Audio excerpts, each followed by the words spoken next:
como, porquê e onde estão juntos, exatamente acompanhando a nossa vida. Quando você é pequenininho, nunca deixou de perguntar como, porquê e onde. Os pais às vezes, esse menino pergunta demais para mim. Normal da criança. E aí você vai deixando de ser criança, passa para a adolescência, depois passa para ser jovem, torna-se adulto e continua as perguntas como, porquê e onde. E elas permeiam a nossa vida.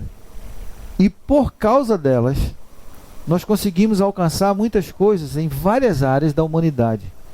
Foram descobertas coisas, foi tornado conhecido das pessoas algo, tudo por causa do porquê, como e onde. E nós vamos nessa busca toda a nossa vida, sempre perguntando porquê, como e onde.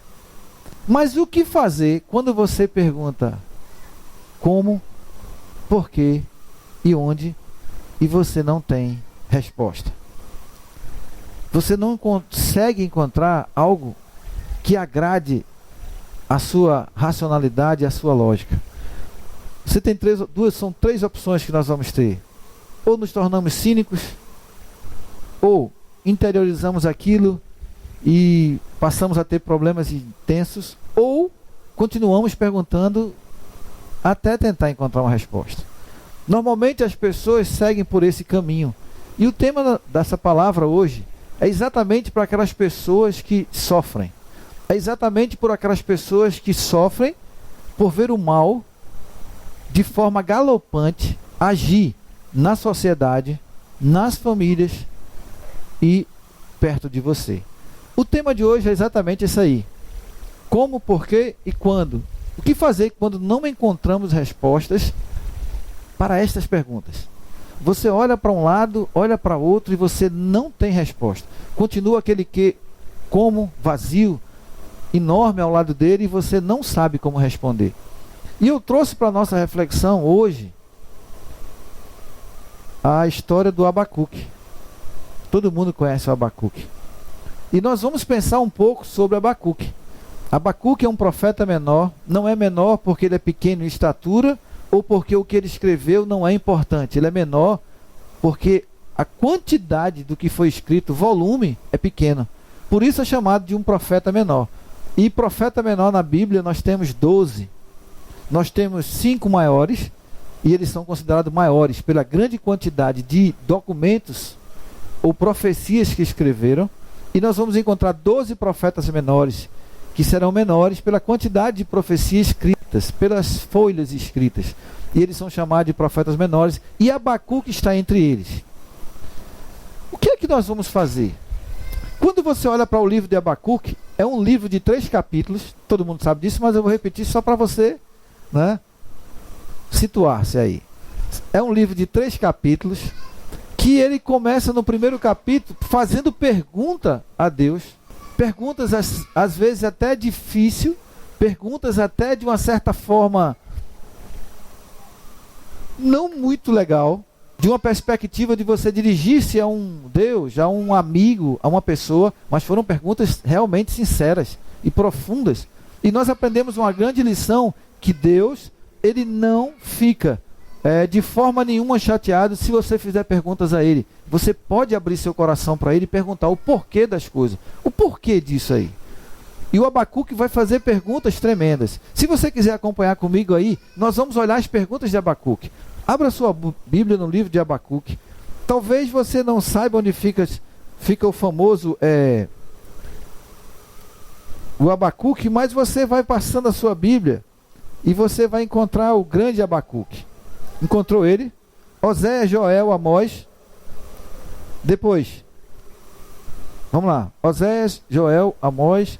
Aí depois, Obadias. Depois, Jonas e Miqueias. Aí depois, Naum, Abacuque. Pronto, você chegou em Abacuque. Então nós vamos observar que o primeiro capítulo de Abacuque, depois eu entro na parte histórica. Eu só quero ler as perguntas para você. A primeira questionamento de Abacuque, o peso que viu o profeta Abacuque. Esse peso aí é assim, algo tremendamente difícil de ser solucionado. O peso que ele viu uma coisa tão monstruosa e tão grande, que ele falou, como vai haver solução para isso? E ele começou no seu questionamento. E quantas vezes nós não olhamos para uma situação, e você olha para aquela situação e ela é desesperadora para você. E você vai dizer, como isso vai ser resolvido? Se for resolvido, quando é que vai ser? E se vai ser resolvido e quando vai ser, como Deus vai fazer isso? E aí você não encontra a resposta. E Abacuque vivia esse dilema. Por que Abacuque vivia esse dilema? Deixa eu explicar para você logo o contexto histórico para a gente depois ver a parte das perguntas. Preste atenção. Abacuque, ele surgiu no cenário profético de Judá, o reino de Judá, depois que um rei ímpio, perverso e muito mau governou Judá por 55 anos. Você vai encontrar um rei que vem depois dele, um rei que restaurou o sacerdócio, um rei que botou normas, um rei que estabeleceu o culto, limpou os altares, restaurou o templo, um rei que trabalhou para novamente levar o povo de Judá, todo ele, à adoração ao Senhor, morreu rapidamente. E um rei iníquo, injusto, abominável, idólatra, presunçoso, um rei extremamente mau, injusto ao extremo. Ele governou o povo de Deus durante 55 anos. E por ter governado 55 anos, ele levou o povo às piores abominações. Quando um homem assume o leme daquilo que Deus colocou na mão dele, ele não conhece ao Senhor, ele não teme ao Senhor, a primeira coisa que acontece com ele é corrompido. Ele é corrompido porque a pressão popular é muito grande. A pressão das pessoas é muito grande para você tornar-se um corrompido. A Bíblia diz que Saul, ele foi corrompido pelo povo. E ele justifica isso diante de Deus. Eu fiz isso, eu te desobedeci, porque esse povo me forçou. Nós vamos encontrar a história da igreja, onde vários homens, eles foram corrompidos pela pressão popular. Eles pediram, eles forçaram, eles quiseram. Quando você olha para Arão, irmão de Moisés, que viu o que Deus viu, andava com Moisés e via quando Moisés falava com Deus, ouvia a voz de Deus, observou todas as maravilhas que Deus fez. E Arão um dia ficou como responsável pelo acampamento, enquanto Moisés ia conversar com Deus. E aquele homem poderoso, a Bíblia diz, tu serás a minha boca na boca de Arão. Eu vou te dizer, tu diz para Arão e Arão falará. Um homem que tinha uma influência tremenda sobre um povo gigantesco, um povo que se chamava o povo de Deus. E ele foi pressionado pelo povo a fazer uma abominação. Construiu um bezerro de ouro. E ele disse, foi o povo me forçou. E o que acontece com os líderes é que a grande maioria deles são forçados a se corromperem por causa do povo. O povo começa a pressionar, o povo começa a cobrar. E ele, com medo, obedece ao povo. E traz ruína sobre si e sobre o povo. Mas Abacuque, apesar de todo o comprometimento de Judá, na corrupção, na imoralidade, nas injustiças sociais, na injustiça jurídica, ele continua fiel e obediente à palavra de Deus. E ele continua indignado. E o Manassés foi influenciado ou atraído para viver uma vida como essa, porque o grande império assírio era o que dominava o mundo, era a potência mundial. E esse império era um dos piores impérios que a humanidade já teve. A Bíblia diz que ele era perverso. Nós sabemos da história de Nínive. E quando olhamos para a história de Nínive, nós encontramos um homem chamado Jonas, que ele recebeu uma mensagem de Deus para ir até a grande cidade de Nínive. E a Bíblia diz que eles eram tão brutos que não conseguiam distinguir entre a mão direita e a mão esquerda. Eles eram bárbaros no extremo da palavra. Diz a palavra de Deus que eles não sabiam discernir. E aí Deus olhou para aquele povo imundo, terrível, e os amou profundamente e enviou a salvação para ele através de um homem chamado Jonas. E por que os assírios eram tão ruins assim? Eles eram brutais. Eles desenvolveram táticas de guerra extremamente avançadas para a época. Eles tinham arietes, eles tinham carros de combate, eles tinham uma cavalaria que era maior 2 vezes do que a quantidade de cavalos que estavam nos seus carros de combate.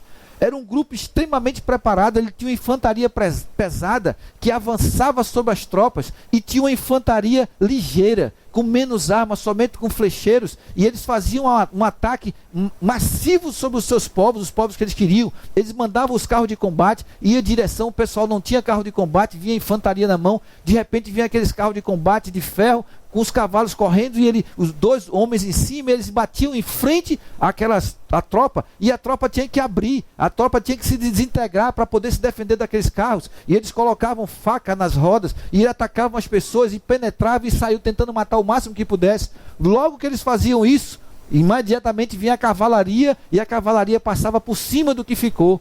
Os que tentavam fugir, a infantaria ligeira corria, e depois a infantaria pesada tomava a cidade. E eles se gabavam disso aí. Eles eram mestres. Eles eram ruins, perversos. A primeira coisa que ele fazia com os prisioneiros, ele, quando observava que tinha muitos homens, ele cegava os olhos dos camaradas para que não tivesse nenhuma possibilidade de haver rebelião. Ele pegava todos os homens e cegava os olhos deles, furando todos os olhos dos homens. E depois levava aquela massa de escravos cegos para servir nas suas cidades. Algumas vezes ele fazia acordos, e como eles eram? O acordo era: nós entregamos a cidade a vocês, vocês não precisam fazer nada, nós apenas entregamos as cidades a vocês. E o pessoal: tudo bem, não mataremos vocês, vocês ficarão vivos. E logo depois que eles tomavam a cidade, pegavam todos os homens, cavavam um buraco, jogavam todos eles amarrados vivos dentro e cobria eles. Tirava a pele do prisioneiro completamente, cortava as suas mãos, cortava os seus pés, tirava os seus olhos, tirava toda a sua pele, e quando o cara estava no final, ele queimava. Eles tinham prazer em fazer tudo isso, e Deus abominava essa atitude dos ninivitas. E aí Deus, olhando para aquele grande império, Deus disse: a medida das coisas ruins que eles estão fazendo está chegando ao limite, eu preciso intervir.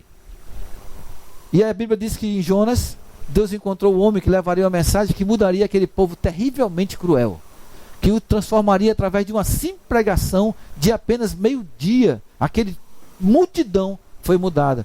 E ele teve vários reis importantes. Senaqueribe, você lembra dele, que foi o que tentou invadir Jerusalém e não conseguiu, levou todo o reino do norte, Samaria, em 721 a.C., mas não conseguiu invadir Jerusalém. Ele veio, parou à porta de Jerusalém, e aí você lembra do rei que juntamente com o profeta clamaram ao Senhor, e o Senhor disse assim: do mesmo jeito que ele voltou, ele ouvirá notícias ruins, e ele voltará para a sua terra, e lá ele será morto. Lembra dessa história? É o Deus maravilhoso que estava agindo a favor do seu povo, porque um povo clamou, se arrependeu e mudou a sua forma de adorar e viver diante do Senhor. E agora, o Abacuque vivia em uma cidade chamada Judá, que foi profundamente influenciado por este rei. Um rei que havia levado os seus governantes de Judá a serem idólatras, a serem pagãos, apesar de ser o povo de Deus. E quando entrou o paganismo, quando entrou a idolatria, quando entrou as coisas ruins, eles começaram a tornar-se ruins também. E aí as viúvas começaram a sofrer, os pobres começaram a ficar num estado miserável, as pessoas começaram a ver injustiças, começaram a ver mortes sem causa nenhuma, e os homens ficaram abomináveis diante de Deus. E aí o Abacuque, nesse cenário, aparece um profeta chamado Abacuque, que não tem genealogia, ninguém sabe quem é seu pai, ninguém sabe de onde ele veio. Ele aparece com uma mensagem não para o povo, porque todos os outros profetas traziam uma mensagem para o povo, dizendo: vocês estão corrompidos, o egoísmo, a busca da humanidade através de vocês, no sentido de sobrevivência própria, tem levado vocês para a destruição. Mas Abacuque aparece em outra perspectiva. Qual a perspectiva de Abacuque? Ele aparece levando a queixa do povo para Deus. Não era agora Deus falando para o povo, é um profeta que vem trazer uma mensagem para Deus. Ele vai falar para Deus: Deus, como é que pode isso? Como isso pode estar acontecendo? Tu não és o Senhor do universo, tu não és que pode todas as coisas. E como é que Judá chegou a um estado como esse? Um estado deplorável moralmente, um estado deplorável espiritualmente, prostituição espiritual em todos os ambientes, uma corrupção enorme, o pobre sofrendo, as viúvas sofrendo, os povos oprimidos, e a classe dominante cada vez mais explorando, e Abacuque não aguentou aquilo, e ele levou o seu oráculo, a sua oração para o Senhor através de grandes lamentos.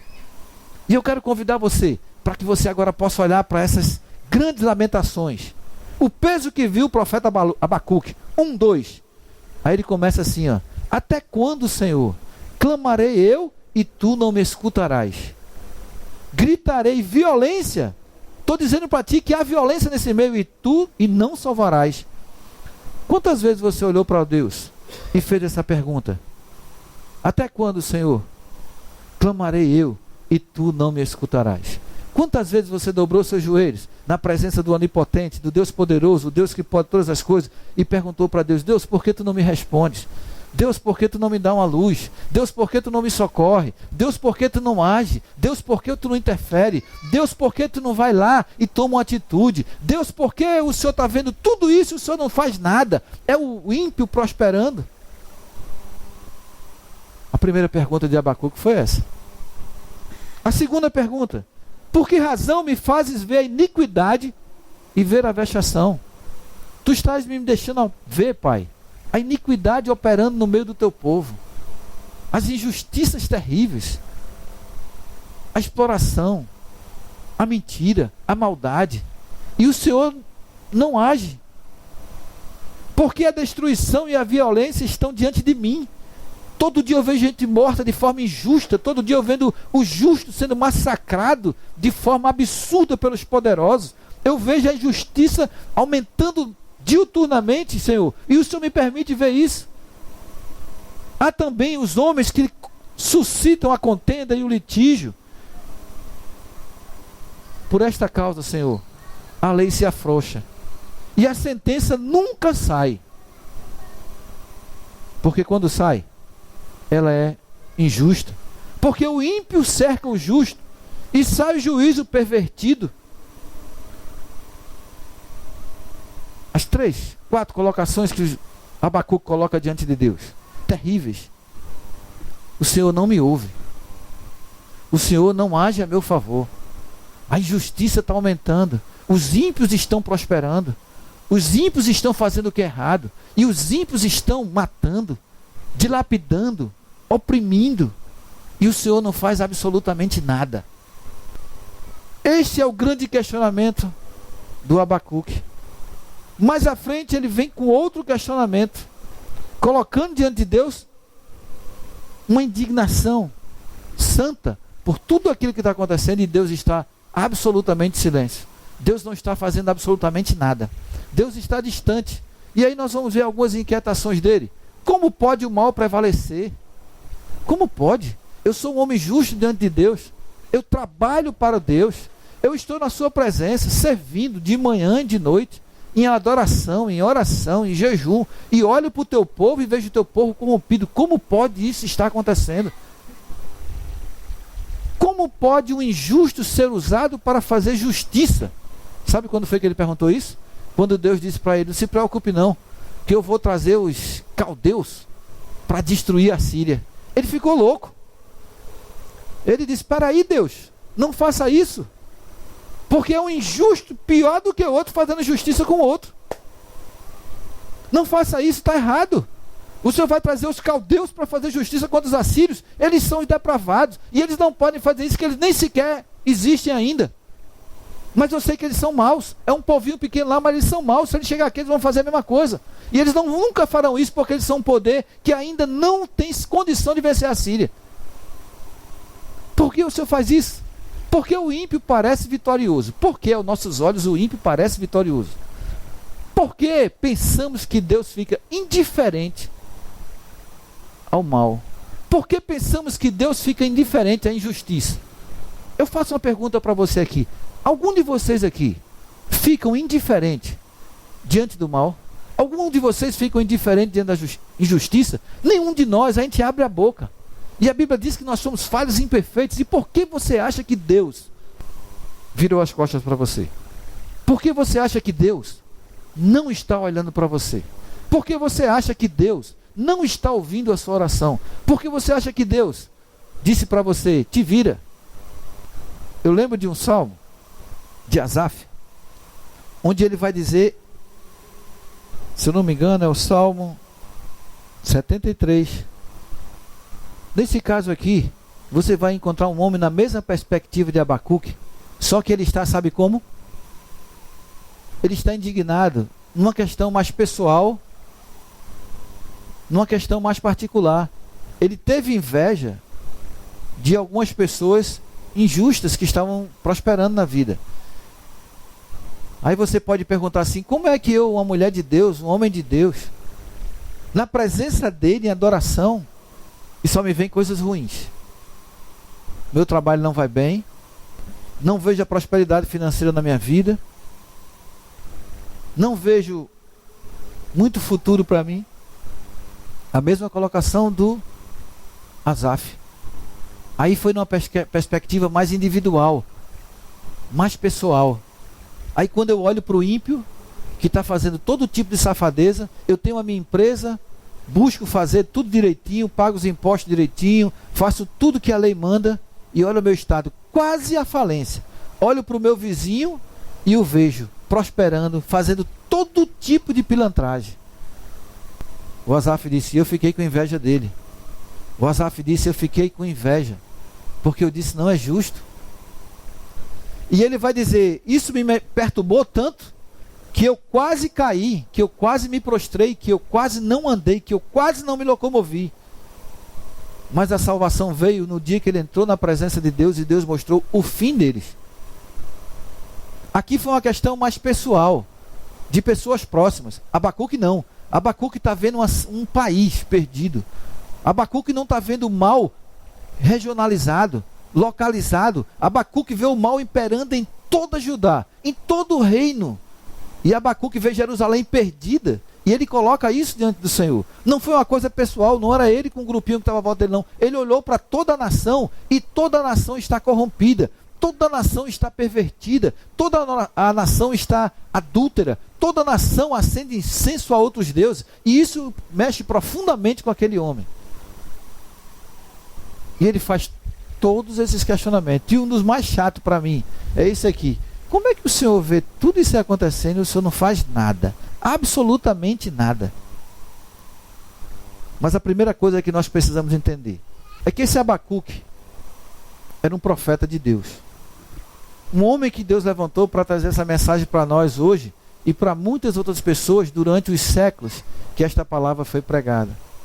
Abacuque, tudo indica que era um levita, ninguém sabe mais nada sobre ele, não sabe quantos anos ele tinha, qual era a sua família, quem era seu pai, não sabe absolutamente nada, a não ser a suposição de como ele estava apto a cantar no templo. Ele devia ser um levita, portanto fazia parte da tribo de Levi, e a Bíblia silencia sobre isso e não diz mais absolutamente nada. Assim também como não diz nada sobre Melquisedeque, e assim também como não diz nada sobre o profeta Elias. Mas esse homem trouxe uma coisa profunda para nós, uma grande mensagem para mim e para você. A primeira delas, vai Ana. A resposta de Deus para Abacuque, número 1, é que eu estou no controle de tudo. Nós temos que ter essa fé. Mesmo que o mar revolto se levante contra você, mesmo que a injustiça esteja permeando todos os cantos do nosso país, a injustiça tenha alcançado você, a injustiça tenha chegado na sua casa, a injustiça tenha chegado no seu lar, a injustiça esteja machucando você, a injustiça esteja destruindo você, a injustiça esteja tirando de você a vida que você tem, lembre-se que Deus está no controle de todas as coisas. Ele diz, não cai uma folha de uma árvore sem que eu permita.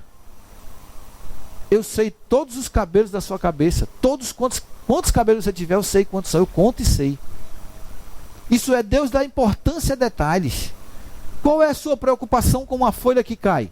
Caiu, a gente vai, joga no lixo e joga fogo. Mas Deus diz, não. Tudo que eu criei, eu me preocupo e estou intensamente vivendo com eles. E aí lá em Mateus ele vai dizer, você não acha que você vale muito mais do que alguns pardais, que o judeu não dá o menor valor a ele, porque eles são abundantes na natureza? Eu quero dizer para você que você vale para Deus muito mais do que os pardais. Ele disse, os pardais não valem nada para ninguém, e todo dia Deus alimenta cada um deles. Não é brincadeira não. Hoje nós vivemos em um mundo secularizado que você olha para aqueles passarinhos, e às vezes quando eu venho ali, eu paro o carro naquele sinal, e eu fico olhando que tem uns passarinhos que fizeram ninho exatamente no sinal. É um cubo assim, e entra lá o casal, acho que é a fêmea que entra, fica lá dentro, e o macho fica na porta. Qualquer camarada que chegar ali, outro passarinho, ele não deixa entrar. E daqui a pouco saem os dois, voltam e saem, voltam. E eu digo, cada vez que ele sai, vai em busca do alimento. E a Bíblia me diz que o Deus a quem eu sirvo, o Deus que tem todo o poder, está provendo alimentação para cada um desses animais. E eu glorifico ao Senhor porque eu digo, se o Senhor está cuidando de mim hoje, se o Senhor está cuidando de você hoje, você olhou para o seu dia hoje e teve tudo que você necessitou. Esse mesmo Deus que cuidou de você hoje, vai cuidar de você até o último dia da sua vida, porque Ele promete isso através da sua palavra. Eu estarei convosco até a consumação dos séculos. E é esse Deus maravilhoso que está conosco. E aí Ele vai dizer para Abacuque, Abacuque, eu estou no controle de tudo, Abacuque. O meu silêncio não é sinal de omissão. O meu silêncio não é sinal de que eu te deixei. O meu silêncio não é sinal de que eu não estou nem aí para você. Mas o meu silêncio é, eu estou preparando algo. Quando Deus fica em silêncio é porque Deus está agindo. Quando você clama a Deus, Ele está em silêncio. Não se preocupe, porque Ele não te abandonou. Ele não voltou as costas para você. Ele não está nem aí para o teu problema. A Bíblia diz que Ele gravou o teu nome nas suas mãos para nunca mais se esquecer dele. Isso quer dizer, todas as vezes que os seus olhos vai para qualquer área dessa da frente dele, Ele está vendo o teu nome lá. Ele diz que eu gravei o teu nome e as tuas lágrimas são recolhidas em odres para que fiquem diante da minha presença e eu não me esqueça delas. E ele disse para Abacuque, Abacuque, não te preocupes porque eu estou no controle de tudo. E sabe o que ele disse para Abacuque? Olha só, 1:5. Aí ele disse para Abacuque, Abacuque, olha para o cenário político mundial da tua época. Vede entre as nações e olhai e maravilhai-vos e admirai-vos, porque realizo, olha só o que Deus está dizendo, eu, Yahvé, que tu diz que não está nem aí para as injustiças e para as coisas que estão acontecendo. Deus está dizendo para ele, nos teus dias, isso é, durante a tua época de vida, eu farei uma obra que vós não crereis quando vos for contada. E ele vai e diz para Abacuque, porque eis que suscita os caldeus, nação amarga e apressada, que marcha sobre a largura da terra, para possuir moradas não suas. Sabe o que Abacuque disse para Deus? Impossível, Deus. Primeiro que eles são piores do que os assírios. São pequenininhos. Eles são vassalos dos assírios. Nunca eles poderão vencer os assírios. Só está ficando pirado. Segundo, eles são piores do que os assírios. Como é que o senhor vai pegar um injusto? Ele vai fazer a pergunta mais à frente. E vai trazer para trazer justiça. Eles são piores do que os assírios. Como é que é eles que vão trazer justiça?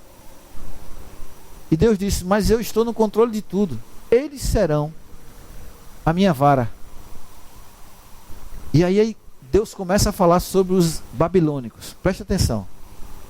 Horrível e terrível é, e dela mesma sairá o seu juízo e a sua grandeza. Antes de Deus começar a dizer o que eles vão fazer e o que eles vão conquistar, Deus está dizendo, o orgulho deles, a autoconfiança deles, trará juízo sobre eles, e ela mesma os destruirá e condenará. A Bíblia diz que a todo aquele que se exalta, Deus humilha. E aí Deus está dizendo, o orgulho dos caldeus vai destruir eles, mas eu vou trazer eles para destruir a Síria. Agora deixa eu dizer para você, quando essa profecia foi dita, como era a condição desses caldeus. O Império Babilônico, ele teve duas fases tremendas. Essa parte que Deus está falando aqui é o Neo-Babilônico. Ele teve o Império Babilônico lá atrás. E agora ele foi destruído, foi conquistado por outros impérios. A Síria tomou conta deles e destruiu tudo. E agora Deus está dizendo que vai trazer os caldeus de novo ao domínio mundial. Não pode, Deus. Eles são vassalos do rei da Síria. Assurbanipal é o rei que comanda. Ele destruiu tudo. Ele destruiu Babilônia. Nabopolassar, pai de Nabucodonosor, após a morte de Assurbanipal, se rebelou contra o filho dele. Era um assírio também. E ele dominou toda a região da Babilônia. E o filho de Assurbanipal ficou em Nínive. E ele se associou, olha só, todo mundo dizia que eles nunca iam conseguir nada. Ele simplesmente uniu todo o Império Babilônico. Aquelas tribos que estavam por ali. Ele era general de Assurbanipal, tomava conta da região da Babilônia. Quando este morreu, o filho dele assumiu, ele se rebelou, com 2 guerras ele tomou conta. E ele foi é levado a rei da Babilônia. E ele começou a juntar forças, treinar um exército numerosíssimo, extremamente violento. Homens preparados para a guerra, treinavam noite e dia, e ele foi criando um exército formidável. E ao mesmo tempo que ele criava um exército formidável, ele chegou perto de Ciáxares e fez uma aliança com ele. Ciáxares era o chefe dos medos. E aí foi o que ele fez: te alia comigo. Olha, eu tenho um exército poderoso. Ciáxares se aliou a ele e começou a combater a Síria. E aí o Nabopolassar, para poder ficar mais forte a aliança, pegou Nabucodonosor, seu filho, e casou com a filha de Ciáxares. E aí uniu os medos aos babilônicos. E o que aconteceu? Formou o grande império neobabilônico. E aí ele começou com essa união a investir contra a Síria, destruiu a Síria. E o Abacuque tinha dito: não pode nunca os neobabilônicos ou os caldeus destruírem a Síria. E agora estava cumprida a profecia que Deus deu: eles destruirão a Síria. Logo em seguida, eles partiram em direção ao Egito, e na batalha de Carquemis eles conseguiram destruir o faraó Neco. E aí, como Judá havia se aliado ao Egito, você pode ver isso lá em 1 Reis, 2 Reis, o que acontece? Toda a força de Nabucodonosor, agora que assumiu o lugar do pai, se voltou contra Judá. Estava cumprido o que Deus disse: os caldeus irão destruir todos os assírios e os seus amigos. Vão destruir também o Egito e vão destruir Jerusalém. Era a justiça de Deus para Jerusalém, porque Jerusalém havia se contaminado. E aí, o nosso grande Abacuque vai começar a colocar umas questionamentos de novo para o Senhor. Ele chega para Deus e diz assim: não és tu desde sempre o Senhor meu Deus, meu santo? Nós não morreremos.